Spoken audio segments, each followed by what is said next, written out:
தமிழராட்சி பார்த்துட்டு இருக்க எல்லாருக்குமே வணக்கம். இந்த தேர்தல் 2026 முடிவுகள் நிறைய கட்சிகள் நிறைய கூட்டணிகள்ல மிகப்பெரிய சரிவு ஏற்படுத்தியிருக்கு அப்படின்னு நம்ம சொல்லலாம். அதுல முக்கியமா அதிமுக கட்சி அப்படின்னு பாத்தீங்கன்னா அதிமுகல இருக்கிற அனைவருமே வெளியேறிட்டாங்க அப்படின்றது ஒண்ணு இருக்கு. கிட்டத்தட்ட 45 எம்எல்ஏக்கள் வெளியே போய் தாவேக்கா ஆதரவு தெரிவிச்சதா இருக்கட்டும், விஜயபாஸ்கர், சி.வி. சண்முகம் போன்ற முக்கியமான நபர்கள்லாம் அதிமுக விட்டு விலகிறதா இருக்கட்டும், இந்த மாதிரியான விஷயங்கள்லாம் தொடர்ந்து அதிமுக நடந்துட்டு இருக்கு. அதே மாதிரி இந்த பக்கம் பிஜேபியில பாத்தீங்கன்னா அண்ணாமலை போன்றவர்கள் விலகி வேற கட்சி ஆரம்பிக்கிறது நம்ம பார்க்க முடியுது. திமுக இருந்த கூட்டணிகள்ல எல்லாருமே பிரிஞ்சு போயிட்டாங்க. திமுக தனித்து விடப்பட்டிருக்கு அப்படின்றது ஒண்ணு இருக்கு. எனவே இது தொடர்ந்து நடந்துகிட்டே இருக்கிறதுனால சீமான் மட்டும் இவ்வளவு தோல்வி அடைஞ்சிருக்காரு. இருக்கிறதுலேயே சீமான் அவர்களுக்கு தான் மோசமான தோல்வி அப்படின்னு நம்ம சொல்லலாம். ஏன்னா 8ல இருந்து 4 சரிஞ்சிருக்காரு அப்படின்றது ஒண்ணு இருக்கு.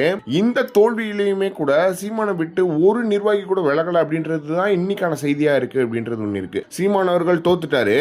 தோத்த கட்சியில இருந்து எல்லாரும் என்ன பண்றாங்க, கூட்டணியில இருந்து வெளியே போறாங்க, கட்சியில இருந்து விலகி போறாங்க. எல்லாரும் நடக்கிற விஷயத்து நேரத்துல ஒரே ஒரு கட்சியில இருந்து ஒருத்தன் கூட வெளியே போகாத கட்சி எந்த கட்சி அப்படின்னு பாத்தீங்கன்னா நாம் தமிழர் கட்சி தான். ஒரு மாவட்ட செயலாளர், ஒரு வட்ட செயலாளர், ஒரு ஒருங்கிணைப்பாளர் ஒருத்தர் வெளியே போயிருக்காங்க அப்படின்னு சொல்லுங்க. ஆனா நாம் தமிழர் கட்சியில் இதுக்கு முன்னாடி வெளியே போயிருக்கலாம். ஆனா இன்னைக்கு ஒற்றுமையா நின்று தமிழ் தேசியம் தான் முக்கியம் அப்படின்றத சீமான் அவர்கள் காமிச்சு வந்துட்டு இருக்காங்க, தம்பிகள் காமிச்சு வந்துட்டு இருக்காங்க அப்படின்றது ஒண்ணு இருக்கு. அவங்க நினைச்சா போய் தாவேக்கால இணைஞ்சிருக்கலாம், இல்லைன்னா திமுக இணைஞ்சிருக்கலாம். ஆனா எந்த கட்சியில இருந்துமே போகாம நாம் தமிழர் கட்சியிலே அந்த கொள்கை பிடிப்பிலே இருக்கிற தம்பிகளுக்கு வாழ்த்துக்களை தெரிவிச்சுக்கிறோம். உண்மையாவே தமிழ்நாட்டில் இப்படி ஒரு அரசியல் கட்சி இருக்கா அப்படின்றத எல்லாருக்கும் ப்ரூவ் பண்ணிட்டு வந்துட்டு இருக்காங்க நாம் தமிழர் கட்சியினர் அப்படின்றதுல எந்த ஒரு மாற்றமே கிடையாது. எனவே இதை பத்தி என்ன நினைக்கிறீங்க அப்படின்றது மறக்காம கமெண்ட் பாக்ஸ்ல சொல்லுங்க.